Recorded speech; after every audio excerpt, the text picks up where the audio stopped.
মধ্য আমেরিকার ছোট্ট দেশ এল সালভাদোরে অবস্থিত এই কারাগারের নাম সিকট বা সেন্ট্রো দে কনফিনিমিয়েন্তো দেল টেরিজমো। মাত্র কয়েক বছরের মধ্যেই এটি বিশ্বের সবচেয়ে আলোচিত এবং সবচেয়ে বিতর্কিত কারাগারে পরিণত হয়েছে। এখানে রাখা হয় এমন সব অপরাধীদের যাদের অনেকেই শত শত খুন, অপহরণ, চাঁদাবাজি এবং সন্ত্রাসী কর্মকাণ্ডের সঙ্গে জড়িত ছিল। কিন্তু প্রশ্ন হলো, একটি ছোট দেশের এত বড় কারাগার তৈরির প্রয়োজন কেন পড়ল? আর কেন এই কারাগারকে অনেকে পৃথিবীর সবচেয়ে ভয়ঙ্কর কারাগার বলে? এর উত্তর লুকিয়ে আছে এল সালভাদোরের অতীতে। একসময় দেশটির রাস্তাঘাট নিয়ন্ত্রণ করত MS-13 এবং ব্যারিও 18 নামের দুটি কুখ্যাত গ্যাং। দিনের বেলায় মানুষ স্বাভাবিকভাবে চলাফেরা করতে ভয় পেত, ব্যবসা করতে হলে চাঁদা দিতে হতো, আর অস্বীকার করলে মুহূর্তেই জীবন শেষ হয়ে যেতে পারত। পরিস্থিতি এতটাই ভয়াবহ হয়ে উঠেছিল যে অনেক এলাকায় পুলিশের চেয়ে গ্যাং সদস্যদের ক্ষমতায় বেশি ছিল। 2022 সালে প্রেসিডেন্ট নাইব বুকেলে দেশের ইতিহাসের সবচেয়ে বড় গ্যাং বিরোধী অভিযান শুরু করেন। মাত্র 16 মাসে 70,000-এরও বেশি সন্দেহভাজন গ্যাং সদস্যকে গ্রেপ্তার করা হয়। এরপর তাদের জন্য তৈরি করা হয় এই বিশাল মেগা কারাগার সিকট। হাজার হাজার বন্দীকে গভীর রাতে বাসে করে এখানে আনা হয়, হাত পা শিকলে বাঁধা, মাথা নিচু করে এক সারিতে বসিয়ে রাখা হয়। সেই দৃশ্য মুহূর্তে সারা বিশ্বের সংবাদ মাধ্যমের শিরোনাম হয়ে যায়। সিকট শুধু একটা বড় কারাগার নয়, এটি মূলত একটি দুর্গ। প্রায় 410 একর জায়গার উপর নির্মিত এই কমপ্লেক্সে একসঙ্গে 40,000 বন্দী রাখা সম্ভব। পুরো কারাগারটির 8টি বিশাল মডিউলে ভাগ করা হয়েছে। প্রতিটি অংশ আলাদা নিরাপত্তা বলয়ে ঘেরা। বাইরে রয়েছে প্রায় 9 মিটার উঁচু কংক্রিটের দেওয়াল, তার উপর ধারালো রেজারওয়্যার এবং 15,000 ভোল্টের বৈদ্যুতিক বেড়া। পুরো এলাকায় নজর রাখে 19টি ওয়াচ টাওয়ার এবং শত শত সশস্ত্র নিরাপত্তারক্ষী। কিন্তু সবচেয়ে অবাক করার বিষয় হলো, নিরাপত্তা শুধু দেওয়ালেই সীমাবদ্ধ নয়। কারাগারের আশেপাশে এমন শক্তিশালী সিগন্যাল জ্যামার বসানো হয়েছে যা কয়েক কিলোমিটার পর্যন্ত মোবাইল যোগাযোগ অকার্যকর করে দিতে পারে। অর্থাৎ কারাগারের ভিতর থেকে বাইরের বিশ্বের সঙ্গে যোগাযোগ করা প্রায় অসম্ভব। এবার ভাবুন, এত নিরাপত্তা পেরিয়ে যদি কেউ ভিতরে ঢুকতে চায় তাহলে কি হয়? সাংবাদিক বা বিশেষ অনুমতি পাওয়া ব্যক্তিদেরও একাধিক ধাপে তল্লাশি করা হয়।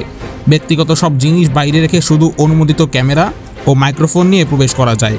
এরপর পুরো শরীর স্ক্যান করা হয় অত্যাধুনিক এক্স-রে মেশিনে, কারণ অতীতে অনেক অপরাধী শরীরের ভিতরে মেমোরি কার্ড, মাইক্রোচিপ, এমনকি ছোট চার্জার পর্যন্ত লুকিয়ে আনার চেষ্টা করেছিল। তাই এখানে কোনো ঝুঁকি নেওয়া হয় না। প্রতিটি নতুন বন্দীর ছবি তোলা হয়, আঙ্গুলের ছাপ নেওয়া হয় এবং স্থায়ীভাবে ডাটাবেসে নিবন্ধন করা হয়। এরপর থেকেই বাইরের পৃথিবীর সঙ্গে তার সম্পর্ক কার্যত শেষ। এখানে পরিবার পরিজনের সঙ্গে দেখা করার কোনো সুযোগ নেই। অনেক পরিবার বছরের পর বছর জানতেই পারে না তাদের স্বজন বেঁচে আছে নাকি মরে গেছে।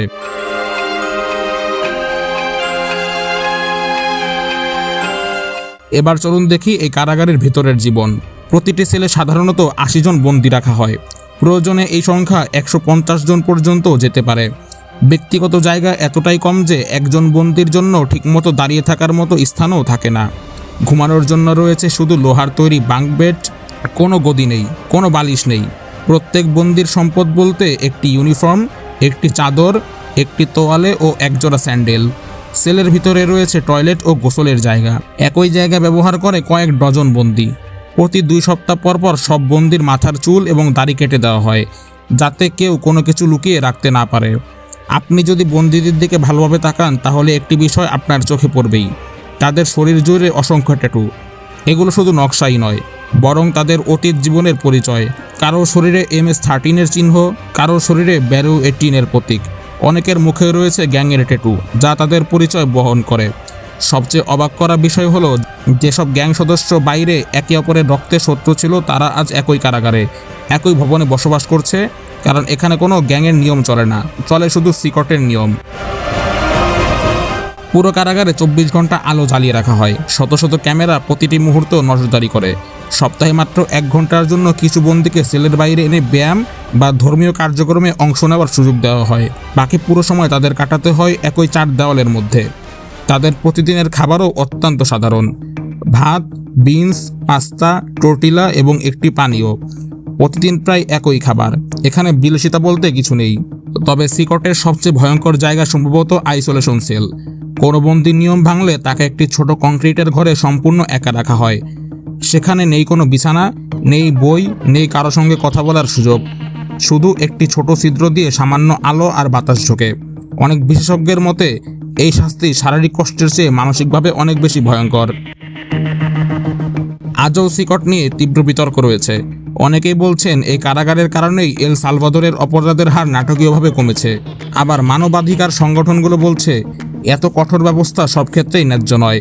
তবে একটি বিষয় নিশ্চিত, মাত্র কয়েক বছরের মধ্যেই সিকট পৃথিবীর সবচেয়ে আলোচিত কারাগারগুলোর মধ্যে একটি হয়ে উঠেছে।